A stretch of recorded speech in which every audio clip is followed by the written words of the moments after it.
Hi welcome back to my channel. ఈరోజు కథ బ్రహ్మముడి 31వ భాగాన్ని వినిద్దాం. కవిత పాపని తీసుకుని ఇంటికి వెళ్తుంది. అవునండి, ఆ పాప ఎవరు? తనకి మా వదినికి ఏంటి సంబంధం అని శక్తిని అడుగుతాడు దీక్షిత్.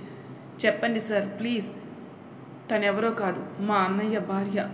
ఎందుకు నిజం దాచిపెట్టిందో కూడా మాకు తెలీదు అని దీక్షిత్ జరిగిపోయిన గతం గురించి పూర్తిగా తనతో చెప్తాడు. కోమలి మోక్షిత్ నుంచి ఎలా దూరమైందో కూడా దీక్షిత్ చెప్తాడు. మోక్షిత్ ఇన్ని సంవత్సరాలు పడుతున్న బాధ తెలుసుకున్న తర్వాత శక్తి మనసు కరిగిపోతుంది. ఒకరింటే ఒకరికి ఎంత ప్రేమ వీళ్ళకి, కానీ బయటికి చెప్పలేని ప్రేమ అని అనుకుంటాడు శక్తి. ఇప్పటికైనా చెప్తారా? మరి అమ్మ మా రిలేటివ్స్ ఇంటికి వెళ్ళారు. ఆ రోజు అమ్మ వస్తున్న ట్రైన్లో తను కూడా ఉనింది. తన చేతిలో ఒక చిన్న బ్యాగ్ పట్టుకుని కూర్చునింది. అమ్మ ఏసీ కంపార్ట్మెంట్లో ఉనింది. టీసీ వచ్చి అందరి టికెట్స్ చెక్ చేస్తూ ఉండగా తనని కూడా టికెట్ అడుగుతాడు. తను జనరల్ టికెట్ తీసుకోవడం వల్ల మీరు ఉండాల్సింది ఇక్కడ కాదని టీసీ చెప్పడంతో తను అక్కడి నుంచి వెళ్ళే ప్రయత్నం చేస్తుంది. పర్వాలేదు, ఆమె నాకు కావాల్సిన అమ్మాయి, నాతో పాటు ఇక్కడే ఉంటుంది అని అమ్మ తనని పంపించేస్తుంది. అప్పుడు అమ్మ కోమలిని కూర్చోబెట్టి తన వివరాలన్నీ తనని అడుగుతుంది. మీకు ఒకటి తెలుసా? తన గురించి మాకు ఏమీ తెలియదు. అసలు తను ఎవరో తెలియదు, తన గతం ఏంటో తెలియదు. కానీ ఇప్పుడు చెప్పలేని పరిస్థితిలో ఉన్నాను. ప్లీజ్ దయచేసి నన్ను ఏమీ అడగకండి అని కోమలి అమ్మతో చెప్పింది. మరి ఎక్కడికి వెళ్తున్నావు? తెలీదు, దారి వెతుక్కుంటూ వెళ్తున్నాను. ఎటువైపు వెళ్తున్నానో నాకే తెలియదు అంటూ తను చెప్పిన సమాధానానికి తన కష్టంలో ఉందని అర్థం చేసుకున్న అమ్మ ఏ రోజుకైనా తన బంధువులు తనని వెతుక్కుంటూ వస్తారన్న ఆశతో తనని మా ఇంటికి రమ్మని చెప్పింది. తను ఎంత మాత్రం ఒప్పుకోలేదు. అమ్మ బలవంతం వల్ల మా ఇంటికి చేరింది. తను వచ్చిన 1 month తర్వాత తెలిసింది తను గర్భవతిని. చాలా సంతోషించింది తను. అమ్మ చాలా చెప్పి చూసింది తనకి. నువ్వు అసలే ఒంటరి ఆడపిల్లవి, ఇప్పుడు మళ్ళీ ఈ గర్భం నీకు అవసరమా? తర్వాత నీకు మంచి లైఫ్ లేకుండా పోతుందని చాలా విధాలుగా చెప్పి చూసింది. కోమలి మాత్రం మొండికేసింది. తను ఆ పాప కోసం ఎంత స్ట్రగుల్ అనుభవించిందో మాకు మాత్రమే తెలుసు. అసలేం తినేదే కాదు, తిన్న ప్రతి ఒక్కటి వామిటింగ్ చేసుకుంటూ ఉండేది. చాలా వీక్గా అయిపోయింది. బెడ్కే పరిమితమైంది.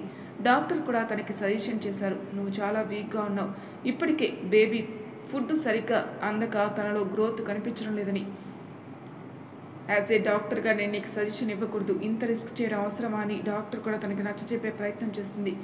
కోమలి ఎవరి మాట వినకుండా పట్టుబట్టి 9 నెలలు కష్టపడి ఆడవాళ్ళు ఇంత కష్టాలు అనుభవిస్తారా అని నాకు కూడా తెలిసిన క్షణాలు అవి ఇప్పటికి కూడా మర్చిపోలేను. అంత పెయిన్ అనుభవిస్తూ కూడా 9 నెలలు మోసి హర్షిని కన్నెత్తను. తను మీ పాపే సార్ అంటూ మోక్షిత్ వైపు చూస్తూ చెప్పాడు. ఇన్ని రోజులు కన్నబిడ్డ దగ్గరగా ఉంటే గుర్తుపట్టలేని తండ్రిని నేను.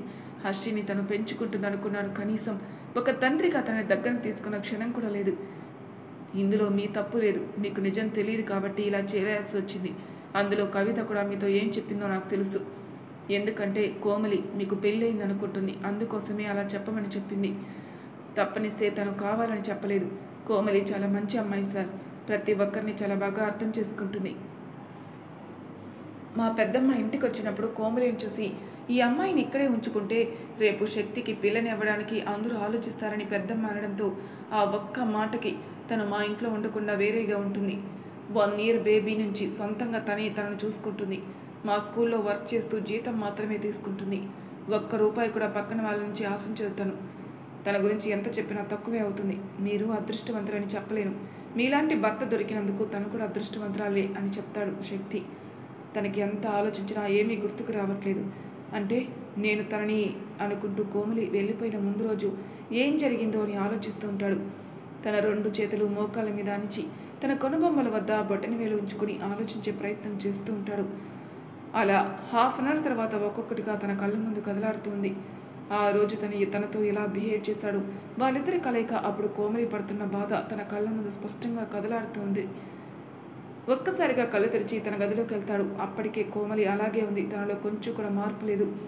తన చేతిని తన 2 చేతుల్లోకి తీసుకుని ఆ చేతికి తన ముఖాన్ని ఆనించి తన కన్నీళ్లు పెట్టుకుంటూ, తప్పు చేశాను, చాలా పెద్ద తప్పు చేశాను. నిజం ముందే చెప్పకుండా తప్పు చేశాను. ఆ రోజు ఆ డైరీ పారేద్దాం అనుకున్నాను. అనుకోకుండా డైరీ మళ్ళీ మన ఇంటికి వచ్చింది. నేను నా నుంచి దూరం చేసింది. ఆ రోజు నీతో ఎలా ప్రవర్తించానో ఇప్పటికి కూడా నాకు గుర్తుకు రాలేదు కోమలి. నువ్వెంత కష్టం అనుభవించావో నన్ను సంతోషంగా ఉంచడానికి ఇప్పుడు గుర్తుకొస్తుంటే చాలా బాధగా ఉంది. ఇక నా బిడ్డను మోస్తూ ఎవరైనా అమ్మాయి గర్భవతి అయితే తన భర్త తనకి తోడుగా ఉండాలని కోరుకుంటుంది. కానీ ఒంటరిగా పోరాడి నా బిడ్డను 4 ఏళ్ల పాటు ఎంత కష్టపడి పెంచావు అర్థమవుతుంది. ప్లీజ్ ఒక్కసారి కళ్ళు తెరిచి చూడు. నీ మోక్షిత్ నీ దగ్గరికి వచ్చాడు. నా వైపు చూడు. నిన్ను వదిలి జీవితంలో ఎక్కడికి పోను. నువ్వు లేక నేను లేను. నాకు జీవితమే లేదు. ప్లీజ్ కోమలి, నా కోసం బ్రతుకు నువ్వు. నేను పాప ఎంతో సంతోషమైన లైఫ్ నీ కోసం ఎదురు చూస్తుంది. ఇన్ని రోజులు నిన్ను కష్టపెట్టి చాలా తప్పు చేశాను. ప్లీజ్ నన్ను క్షమించు. నా కోసం కళ్ళు తెరువు అంటూ ఏడుస్తూ తనని ప్రాధేయపడుతూ ఉంటాడు. అలా చలనం లేకుండా ఉన్న తన చేతి వేళ్ళు కదలడం మొదలవుతుంది. ఆ చేతిని కాస్త ముద్దు పెట్టుకుని డాక్టర్ని పిలుస్తాడు. డాక్టర్ పరిగెత్తుకుంటూ వచ్చి తనని చెక్ చేయడం మొదలు పెడతాడు. తనలో వస్తున్న కదలికను బట్టి తను కోలుకున్నదని తనకి అర్థమైంది. కానీ తన అబ్జర్వేషన్లో ఉండాలి. గన్ షూట్ జరగడం వల్ల తను కోలుకోవడానికి చాలా సమయం పడుతుంది. ఇప్పుడైతే పర్వాలేదు. తనలో కొంచెం మార్పు కనిపిస్తుంది. ఎక్కడ తన కోమాలకు వెళ్ళిపోతుందా అని భయపడ్డాం. సాధించారు మోక్షిత్ గారు.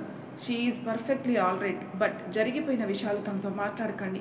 మళ్ళీ బాధాకరమైన విషయాలు విని తను ఎక్కువ స్ట్రెయిన్ తీసుకుంటుంది. కాబట్టి తను సంతోషంగా ఉండేలా చూసుకోండి. తను అట్లీస్ట్ 1 వీక్ మా అబ్జర్వేషన్లో ఉండాలని చెప్పి తనకి ఇంజెక్షన్ వేస్తారు. హాఫ్ అన్ అవర్ తర్వాత తను స్పృహలోకి వస్తుంది. అప్పుడు అందరూ రాకుండా ఒక్కొక్కరు మాత్రమే తన దగ్గరకు వచ్చి తనతో మాట్లాడింది. అంతవరకు తను జాగ్రత్తగా చూసుకోండి అని చెప్పి వెళ్ళిపోతాడు డాక్టర్. తన దగ్గరకు వచ్చి తను ఎప్పుడు కళ్ళు తెరుస్తుందా అని ఎదురు చూస్తూ ఉంటాడు మోక్షిత్. ఆ విషయం బయట వీళ్ళకి కూడా తెలుస్తుంది. వీళ్ళిద్దరు కూడా సంతోషిస్తారు. ఇంటికెళ్ళి ఫ్రెష్ అయ్యి హాస్పిటల్కి వస్తున్న దారిలో ఉన్న టెంపుల్కి వెళ్ళి కోమలి పేరు మీద పూజ చేసి మరీ వస్తుంది శిల్ప. ఐసీలో ఉన్న తన దగ్గరికి వెళ్ళి తన నుదుటి మీద కుంకుమ పెట్టి నువ్వు త్వరగా కోలుకోవాలి అని చెప్పి బయటకు వస్తుంది. అత్తయ్య వాళ్ళకి చెప్పావా బావా? లేదు, ఇంకా ప్రియాకు మాత్రమే తెలుసు. ఇప్పుడు డాక్టర్స్ ఏమంటున్నారు? పర్వాలేదు, ఒక హాఫ్ అన్ అవర్ తర్వాత స్లోలోకి వస్తుందని చెప్తున్నారు. బట్ 1 వీక్ అబ్జర్వేషన్లో ఉంచాలని చెప్పారు. పర్వాలేదు, దేవుడున్నాడు, తనకేం కాదు. తను కూడా చాలా మంచి అమ్మాయి.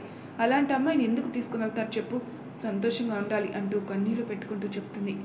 తను చెప్తున్న మాటలకి తలవైపే చూస్తుంటాడు మోక్షిత్. సారీ శిల్ప. ఎందుకు బావా? నిన్ను పెళ్లి చేసుకోవాలనుకున్నా. నా జీవితంలోకి ప్రియా వచ్చింది. మళ్ళీ అన్నయ్యతో పెళ్లి చేయాలని అన్నాను. ఇప్పుడు వదిన తన దగ్గరకు వచ్చింది కదా, నీకు బాధగా అనిపించడం లేదా? లేదు, కోమలి లేకుంటే తన స్థానంలోకి వెళ్ళాలి అనుకున్నాను అంతే, తప్పనిస్తే స్వార్థంగా ఆలోచించలేదు. తను ఇప్పుడు తిరిగి వచ్చింది. తనే ప్రపంచం బావకి. అలాంటిది నేనెందుకు మళ్ళీ వాళ్ళ జీవితంలోకి వెళ్తాను చెప్పు? పైకి మాత్రం అందరితో గొడవ పడుతూ కనిపిస్తావు కదే బాబు, నువ్వు ఇంత సెన్సిటివా? అంత లేదులేరా. నన్ను అర్థం చేసుకుంటేనే కదా నేను ఎలాంటి అమ్మాయినో అర్థమవుతుంది. ఎప్పుడూ నాలోని రాక్షసత్వాన్ని చూస్తారు, కానీ నన్ను అర్థం చేసుకొని చూడరు. మీరంతా ఒకటే అని తనని కొడుతూ ఉంటే తన భుజం చుట్టూ చేసి దగ్గరకు తీసుకుంటాడు. మన అందరిది ఒకటే రక్తం. అలాంటిది నువ్వు రాక్షసివి ఎలా అవుతావు చెప్పు? నువ్వు మా బంగారానివే. నేను చేసుకోబోయేవాడు ఎక్కడున్నాడో తెలియదు, కానీ నువ్వు చూపించే టార్చర్కి చస్తాడే బాబు అని నవ్వుతూ చెప్తాడు. నువ్వు మారవురా అంటూ తనని కొడుతూ ఉంటుంది శిల్ప. శిల్ప గురించి తెలిసిన తర్వాత శక్తి కూడా తనలో పాజిటివ్ చూడడానికి ప్రయత్నిస్తాడు. నిజమే కదా, మనం నెగిటివ్ మాత్రమే చూస్తున్నాం కాబట్టి ఈ అమ్మాయి నాకు అలా కనిపిస్తుంది. తను కూడా మంచి అమ్మాయిలాగే ఉంది. తన మాటల్ని బట్టి వాళ్ళ బావ అంటే ఇష్టం ఉన్నట్టు అనిపిస్తుంది. బావకి ఇష్టమైన అమ్మాయి తిరిగి వచ్చినందుకు బాధపడకుండా వాళ్ళు సంతోషంగా ఉండాలని గుడికెళ్ళి మరీ వచ్చింది. ఒకరి మంచి కోరుకునే అమ్మాయికి ఎప్పుడూ మంచి జరుగుతుంది.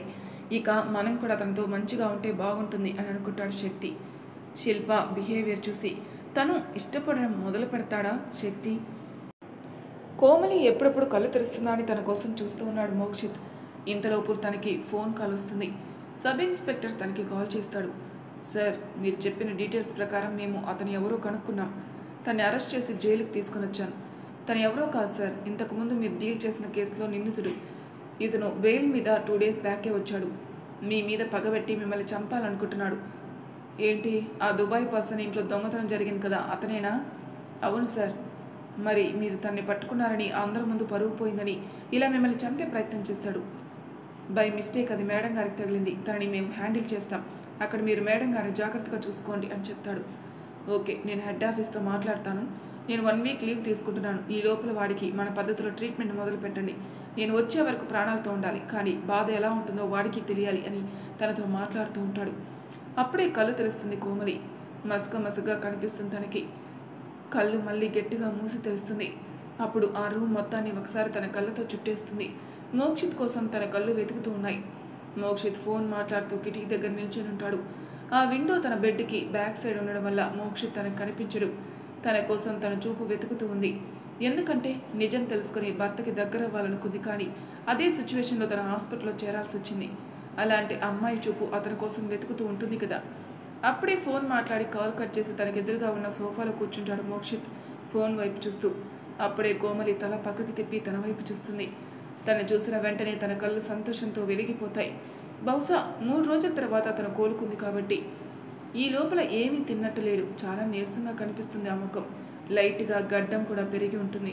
తను చూస్తేనే అర్థమవుతుంది నిద్ర కూడా లేకుండా నా కోసం ఇంతలా ఎదురు చూస్తున్నాడు అని. ఇక ఫోన్ ఆపి పక్కన పెట్టి కోమలి వైపు చూస్తాడు. తనని చూడడం చూసి కోమలి వద్దకు ఆతృతగా వచ్చి చేరుతాడు. అక్కడ ఒక చైర్ ఆల్రెడీ ఉంటుంది. ఆ చైర్లో కూర్చుని తన చేతిని తన చేతిలోకి తీసుకుని కిస్ చేస్తాడు. నవ్వుతూ తన వైపే చూస్తాడు. తన నుదుటిపైన ముద్దు పెడతాడు.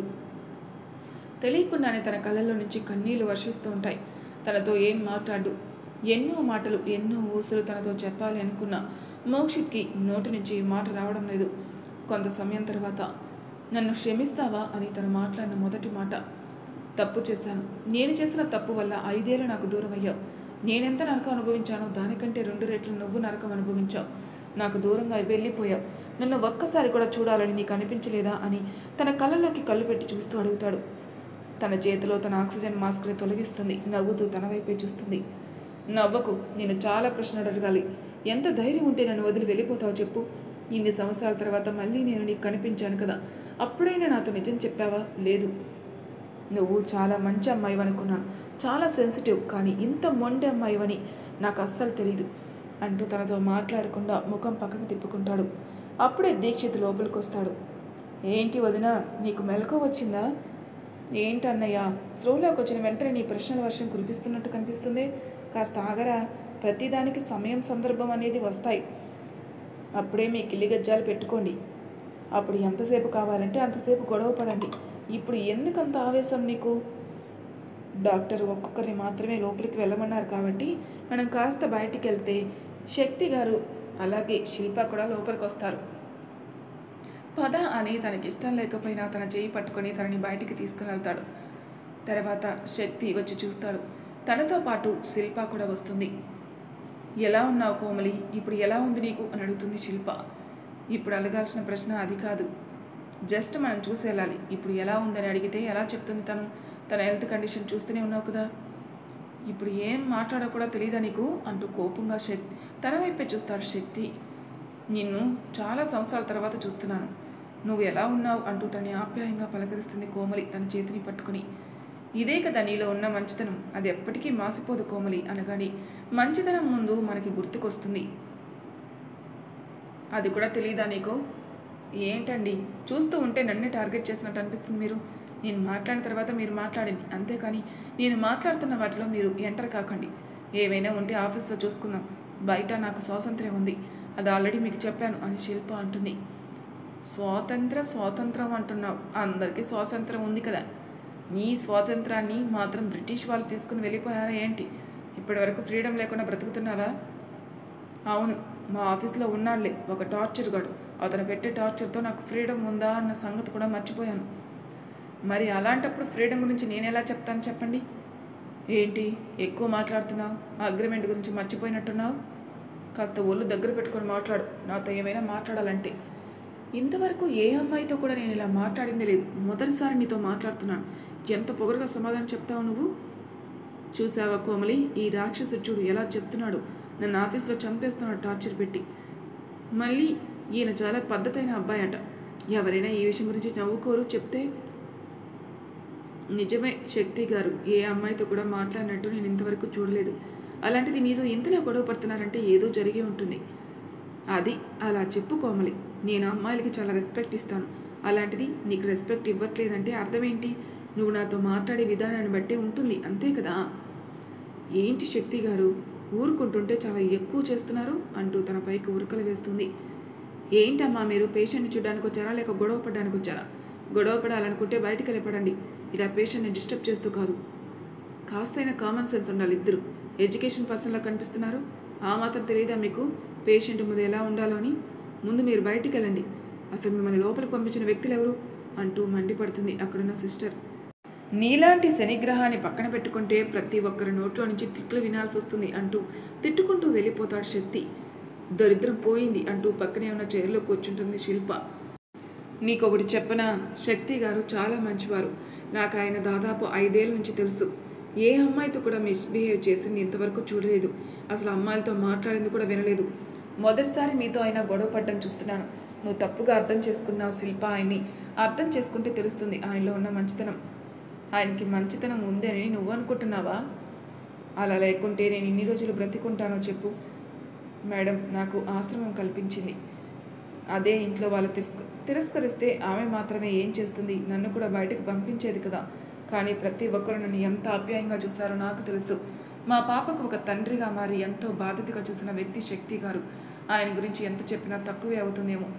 నాకు వాళ్ళు బాగా పరిచయం కాబట్టే చెప్తున్నాను. మంచికి పెట్టింది పేరు ఆ ఫ్యామిలీ. అలాంటి ఫ్యామిలీలో ఉన్న వ్యక్తి ఎలా ఉంటారో నీకు చెప్పనవసరం లేదనుకుంటా. అర్థం చేసుకుంటేనే కదా మనకు తెలుస్తుంది అవతల వ్యక్తి మనస్తత్వం ఏమిటో అని. నువ్వు చెప్పింది కూడా నిజమే. పైకి కోపంగా కనిపిస్తాడు కానీ తప్పు నాదేలే. నువ్వు చెప్పినట్టు నిజమే. నేనే ఆ రోజు కారుకి డాష్ ఇచ్చాను.